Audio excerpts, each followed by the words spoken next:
He is feeding into the worst impulses, the bigotry and bias that lurks in our country.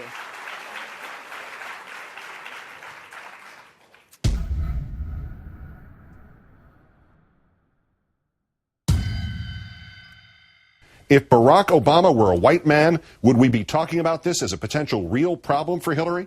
If he were a woman of any color, would he be in this position that he's in? Absolutely not. The content was inescapable.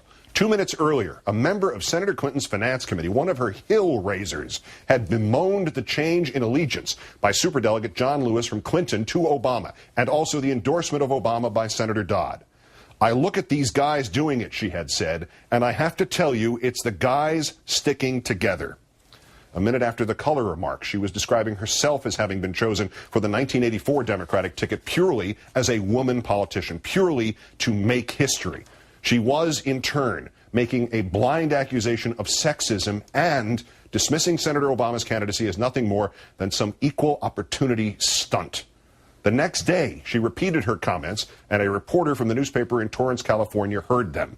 If Obama was a white man, he would not be in this position. And if he was a woman of any color, he would not be in this position. He happens to be very lucky to be who he is, and the country is caught up in the concept.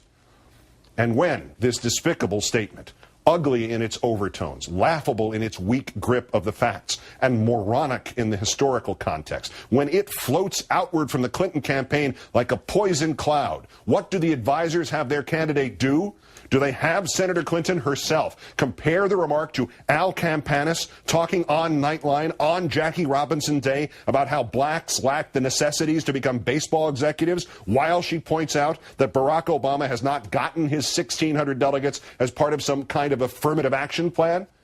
Do they have Senator Clinton note that her own brief period in elected office is as irrelevant to the issue of judgment as is Senator Obama's, while she points out that FDR had served only 6 years as a governor and state senator before he became president, or that Teddy Roosevelt had 4.5 years before the White House, or that Woodrow Wilson had 2 years and 6 weeks, or Richard Nixon 14 and Calvin Coolidge 25? Do these advisors have Senator Clinton invoke Samantha Power, gone by sunrise, after she used the word monster, and have Senator Clinton say, this is how I police my campaign, and this is what I stand for, while she fires former Congresswoman Ferraro from any role in the campaign? No.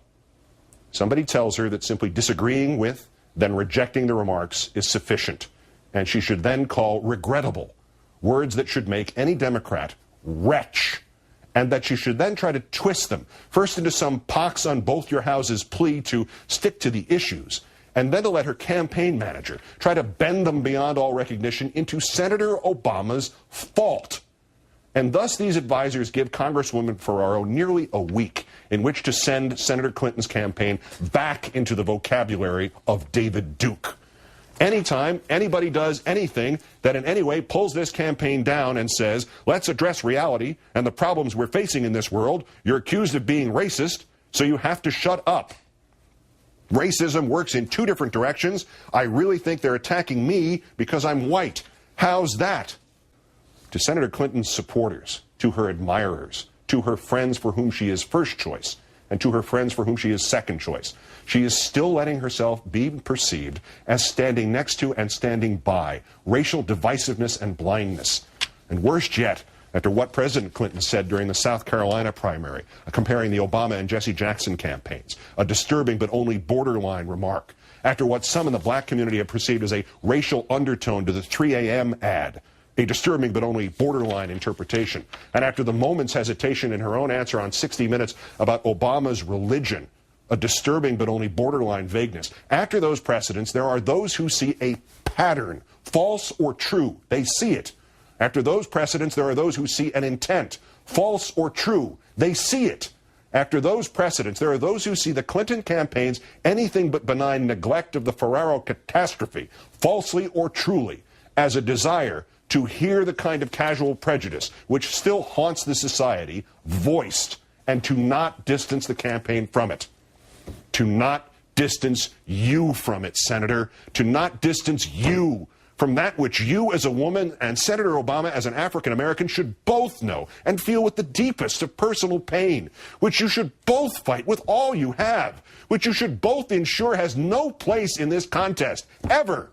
This, Senator Clinton, is your campaign, and it is your name. Grab the reins back from whoever has led you to this precipice before it is too late. Voluntarily or inadvertently, you are still awash in this filth.